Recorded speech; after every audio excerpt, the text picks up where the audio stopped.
말씀의 제목은 나는 누구인가, 그리고 나의 정체성과 자존감이라는 말씀을 가지고 여러분과 함께 나누기로 하겠습니다. 여러분, 그 사람의 내면 속에서는 블랙박스처럼 모든 걸 기억하는 장치가 있어요. 블랙박스는 비행기가 사고 나면은 그 안에 모든 것이 다 녹화되어 있어요.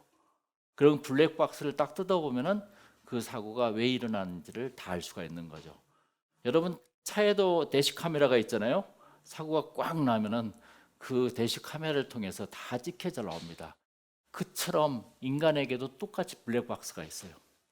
여러분들이 태어나면서부터 시작해서 지금까지 모든 게 다 녹음되어 있습니다. 그거 여러분 아세요? 좋은 것이든 나쁜 것이든 그게 바로 자신의 잠재의식인데, 자신의 잠재의식 속에 모조리 레코딩되어 있다는 것입니다. 그 레코딩이 결국 현재 자신을 움직이는 원동력이 되고 있는 거예요. 참 무서운 거예요. 그래서 사람은 좋은 것만 기억해야 돼요. 그것이 자신을 움직여요. 지금 우리가 성장하면서 받은 상처와 나쁜 충격은 자신감을 상실케 합니다. 과거 속에서. 오늘 본문에서 특히 모세의 경우가 그렇습니다. 오늘 본문을 보면 모세의 대답은 하나님 앞에 한결같이 부정적이었었어요.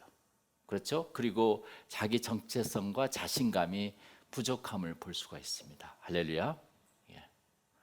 3장 11절에 보면은 하나님께서 너에게 내 백성 이스라엘 자손을 애굽에서 인도하여 내게 하리라 딱 말씀하니까 모세가 뭐라고 이야기하죠? 11절에 내가 누구이기에 인도하여 내리까 그랬어요. 또한 4장 1절에 보면은 그들이 나를 믿지 아니하며 내 말을 듣지 아니하고 라고 말씀했어요. 모든 게 부정적이에요. 4장 10절에 보면은 또 이런 말씀이 있어요. 오 주여, 나는 본래 말을 잘하지 못하는 자니라. 나는 입이 뻣뻣하고 혀가 둔한 자니이다. 이렇게 말씀합니다. 그리고 4장 13절에는 또 이야기 뭐라고 하는지 아세요? 우리 한번 다 같이 읽어볼까요? 모세가 이르되 오 주여, 보낼 만한 자를 보내소서. 제발 저는 아닙니다. 모세가 누굽니까? 구약의 전설 같은 사람입니다. 홍해를 가르고 온 사람입니다. 이게. 그래서 모세에게 자기 정체성과 자신감이 부족했던 이유는 무엇일까? 우리는 이걸 오늘 탐구해 보는 거예요. 모세는 왜 그랬을까? 이게. 모세는 히브리의 노예의 아들이었지만 바로 왕의 공주 때문에 궁궐에서 왕자로 성장합니다. 그런 어린 모세에게는 자신을 보호해주고 성장시켜줄 만한 정신적인 지주가 없었습니다. 그래서 모세는 애굽 궁궐에서 노예의 아들이라고 얼마나 놀림을 받고 자랐겠습니까? 솔직히 성경에는 나오지 않았겠지만 그 아이는 히브리족 민족의 노예 혈통이라는 열등의식과 패배감에 성장하게 되었습니다. 여러분들은 어떻게 성장했습니까? 사실 말만 왕자이지 모세 어린 시절과 사춘기는 상처와 수치심으로 가득 차 있었습니다. 그래서 모세 내면은 히브리의 노예로, 겉모습은 이집트 왕자로 성장하게 돼요.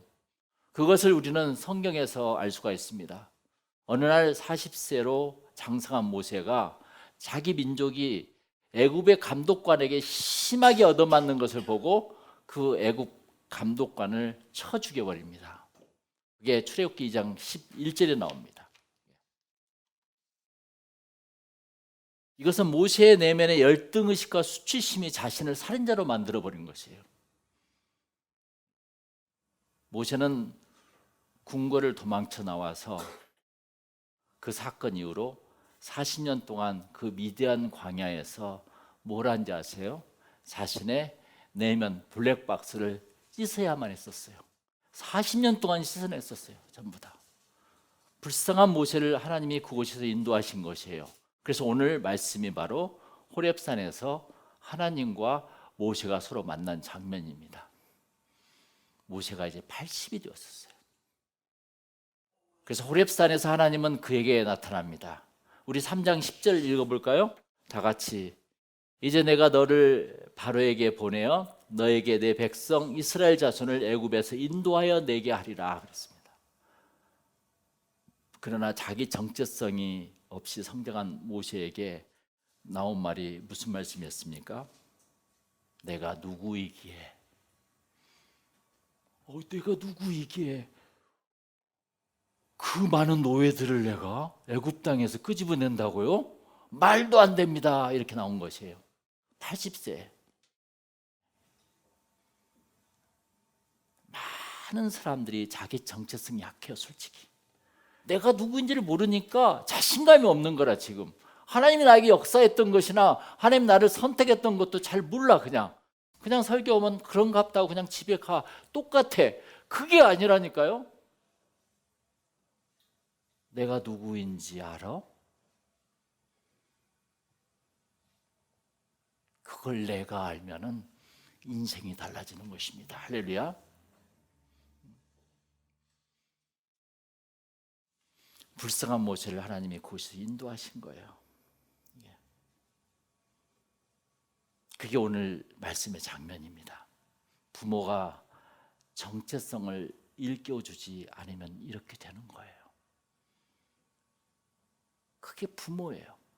내가 너를 낳는데 너는 있잖아. 잘 될 거야. 항상 그 내면 그 포텐셜을 에너지를 넣어줘야 하는데 그런 게 없었어. 모세에게는. 누군가가 자기 정체성과 자긍심을 심어주지 않으면 누구나 자기 능력을 의심하게 되어 있습니다. 할렐루야. 제 이야기 한번 해볼게요. 저는 어린 중학교 때 갑자기 어떤 서랍에서 쭉 끄집어낸 족보를 보게 됐었어요.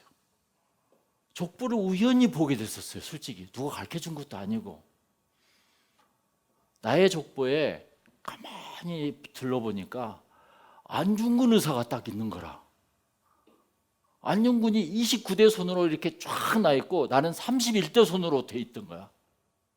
나 그걸 보고 깜짝 놀랐던 거야. 내가 어렸을 때. 그때부터 어린 저에게 아무것도 아닌 그 내용이 가슴을 뛰게 만들었었어요. 신기했어요. 그게. 이 나의 블랙박스에 나는 안중근의 3대 손이라니까 크게 나를 자극했던 거예요.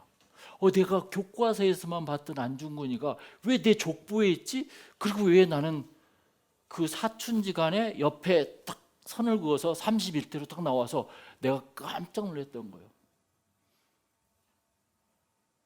그리고 내 자신은 그때부터 뭔가 좀 달라졌었어요. 인식이 달라졌어요. 아무것도 아닌 그 족보인데. 그처럼 어렸을 때 어떤 인식을 갖냐에 따라서 인생이 확 달라져 버립니다. 저는 그래서 민주화 항쟁에도 열심히 참여해서 했었어요. 정의를 이끈 데는 무조건 참여해서 했어요. 정의로운 거. 이게 한마디로 이게. 그 조국애와 자긍심이 아무것도 아닌 족보 하나가 어린 나에게 작용했기 때문입니다. 놀라운 거죠, 그게. 그러니까 안중근의 자순이라는 것이 놀라운 것이 아니라 그 족보 하나가 나를 엄청난 힘과 에너지를 쏟아 부어주겠다는 것입니다. 여러분, 미국 이민자들은 가끔 한국에 대한 비하 발언을 참 많이 합니다. 한국의 단점을 미국의 장점에 견주어서 자기 존재성을 나타내려고 굉장히 많이 하죠. 그러나 한국이 그렇게 만만치 않은 나라가 아닙니다. 한국은 21세기 최고의 선교 국가입니다. 지금 우리나라가 있잖아요. GDP가 얼마인지 아세요? 약 2조 달러예요.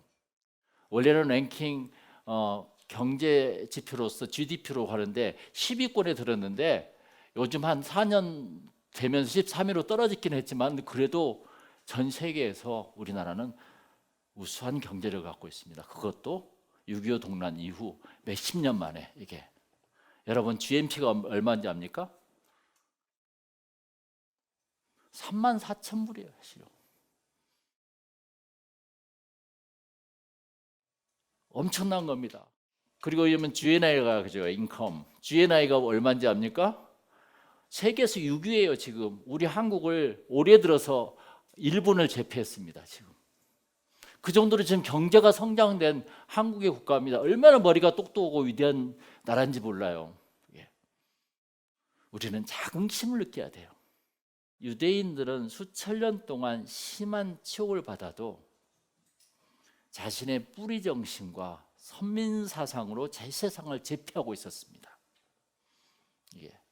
어쨌든 한국인의 자긍심을 갖는 것이 굉장히 중요합니다. 이게 한국인의 정체성이에요. 이게. 우리가 5,000년 역사 속에서 우리나라는 참 어려움에도 극복하고 잘 성장해서 우리가 지금까지 여기까지 왔구나. 한국이 왜 부동산 투기가 많은지 아세요? 저는 역사를 이렇게 배웠어요. 일제 40년 식민지에 대한 빼앗긴 땅에 대한 상처 때문에 부동산 투기가 많았다고요. 전 세계에서. 그래서 빼앗긴 모든 나라는 부동산 투기가 그렇게 많대요. 그 상처 때문에 이게. 남에 대한 비난은 자신의 열등의식에서 잘 나옵니다. 보면은 남을 굉장히 비난을 많이 하는 사람이 있어요. 그것은 결국은 자기 열등의식, 자기를 높여주기 위한 것이에요. 그래서 모세의 자존감 결혼은 자신이 성장할 때 늘 축복의 말을 해줄 부모가 없었던 것입니다. 이게 모세는 어릴 적에 격려의 말을 듣지 못하고 자랐어요. 모세의 마음에는 아주 어리석은, 한마디로 생각이 자라나고 있었던 것입니다. 겉은 이집트 왕자야. 그러니까 11절에 보면은 내가 누구이기에 이스라엘을 애굽으로 인도한단 말이겠습니까? 말도 안 돼요. 이건 우리 모두가 지니고 있는 열등의시지 않겠습니까? 이러한 모세를 하나님께서 다시 만드시고 계세요. 지금 이제 블랙박스에는 모든 것을 40년 동안 다 해체시키고 나니까 이제 하나님께 다시 큰 뜻을 지금 부어넣어주고 있는 거예요. 그래서 모세에게 정체성과 자존감을 불어넣고 있다는 것입니다. 할렐루야. 그게 3장 12절 내가 반드시 너와 함께 하겠다 이겁니다. 내가 이제 너와 함께 한다니까. 그 3장 14절에 내가 너를 그들에게 보냈다 하라 그래요. 내가 너를 그들에게 보냈다 하라. 한마디로 4장 12절은 뭐라고 그래요?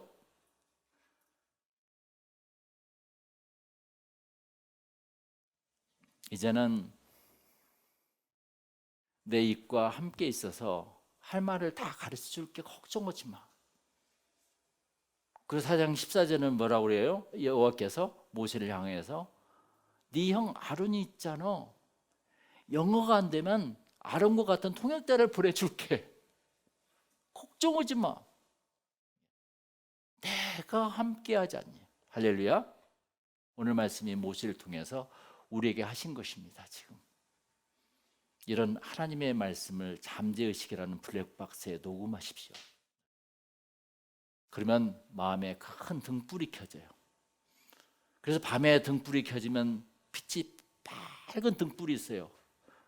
그래서 길 잃은 사람들이 찾아온다니까. 그게 전도예요. 왜 우리가 전도를 못하냐? 내 마음에 등불이 꺼져 있어. 다들 하나님의 등불이 쫙 켜져 있는 성령님에서 이게 꺼져 있다 보니까 나도 가서 전도하는데 이게 좀 어색하더라 이거야. 한마디로 이게 담대함이 없어지더라 이게. 한마디로 이게. 그러니까 모세처럼 이야기한 게 내가 누구가 하는데 뭘 해요. 지금 완전히 쫄아가지고 하나님께서 그 모세를 지금 부른 거 아니겠어요? 모세야, 모세야. 이제 너로 하여금 너의 백성 이스라엘을 애굽 땅에서 이끌게 하리라. 할렐루야. 그걸 믿으시라는 거예요. 온종일 내면 깊은 곳에 긍정의 목소리가 울려 퍼지도록 만들라는 것입니다. 할렐루야. 하나님이 내가 기타라면은 하나님이 나를 연주하도록, 나를 연주해서 많은 사람들에게 쭉 말씀을 전할 수 있도록 우리 모두가 그렇게 할 수 있다는 거예요. 지금. 우리들의 정체성은 무엇입니까? 우리들은 하나님의 위대한 작품이라는 거예요. 첫 번째, 하나님이 만드셨다는 것입니다. 우리들은 자랑스러운 하나님의 자녀라는 것이에요. 지금 하나님이 이 세상에 우리를 성공하도록 만들었지 실패하도록 만들었겠습니까? 그리고 때가 있어요. 언젠가는 이루게 만든다니까요. 할렐루야. 그게 하나님이 우리를 만든 이유와 목적입니다. 이게 다. 그래서 나는 그리스도 안에서 뭐든지 할 수 있어. 내가 나이가 들어도, 내가 지금 학교를 다 졸업해도, 내가 지금 돈이 없어도, 내가 지금 뭘 하더라도 하나님이 나와 함께 하셔. 그런 절대적인 나의 믿음이 있으면 그때부터 무엇이든 잘 되리라 믿습니다. 할렐루야. 나는 은혜 입은 자야. 지난주 말씀처럼 선택받은 자야. 한마디로 하나님께서 나를 늘 따라다녀. 라다프 따라다녀. 나를 하나님은 나를 위대한 존재로 만들었다니까요. 그 여러분 믿습니까? 하루 종일 자신의 긍정과 장점을 되새기면서 주님의 말씀을 묵상하십시오. 내가 평안해야 집안도 교회도 평안하고 직장도 평안해요. 마음에서 끊임없는 부정적인 목소리를 몰아내세요. 할렐루야. 한번 따라서 해보세요. 나는 눈에 넣어도 아프지 않을 만큼 소중한 하나님의 자녀야. 또 나는 하나님의 가장 귀한 보물이야. 그분이 나를 영광과 존귀로 관을 씌워주셨어. 나는 매력적인 사람이야. 내 앞길은 훤히 뚫려 있어. 이렇게 자꾸 내 속에 있는 블랙박스에 좋은 것을 계속 디버깅 해주는 거예요. CD 플레이를 계속 듣는 거라. 나쁜 거 듣지 말고 계속 긍정적을 듣다 보면은 그게 원래는 나쁜 거 50%, 좋은 거 50%가 블랙박스의 내면의 잠재식에 딱 이렇게 녹음되어 있는데 계속 이걸 틀어주면은 이게 60%, 70% 되고 이게 30% 떨어진다니까요. 그리고 어느 날 80%, 90% 될 때 내가 힘이 확 나는 거라. 아무것도 아닌 것인데. 우리가 믿어야 할 두 가지가 있어요. 예수 그리스도와 내 자신입니다. 두 믿음이 만날 때 큰 열매가 맺습니다. 할렐루야. 우리의 정체성은 우리는 지극히 높으신 하나님의 자녀라는 것을 꼭 알아야 돼요. 얼마든지 우리는 꿈을 이룰 수가 있어. 하나님이 나의 발걸음을 인도하실 거니까. 할렐루야. 그분의 선하시고 인자심이 나를 따라다닐 거니까. 이게 아침에 일어나자마자 피곤해 이렇게 하지 말고 피곤해도 착 기지개를 펴고 나는 따라서 나는 축복받은 존재야. 하나님의 은혜가 나를 온통 뒤덮고 있어.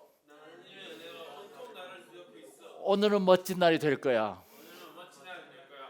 그렇게 시작하자고요. 할렐루야. 이게 종일 이 말씀을 마음의 CD 플레이어로 재생시켜요. 계속 재생하고 또 듣고 또 듣고. 나의 내면은 블랙박스라는 잠재의식 속에 포텐셜이 있습니다. 할렐루야. 그 레코딩이 결국 현대의 내 자신을 움직이는 원동력이 돼요. 그런데 밝은 등불을 키시기를 축원합니다. 할렐루야. 우리 다 같이 기도하겠습니다.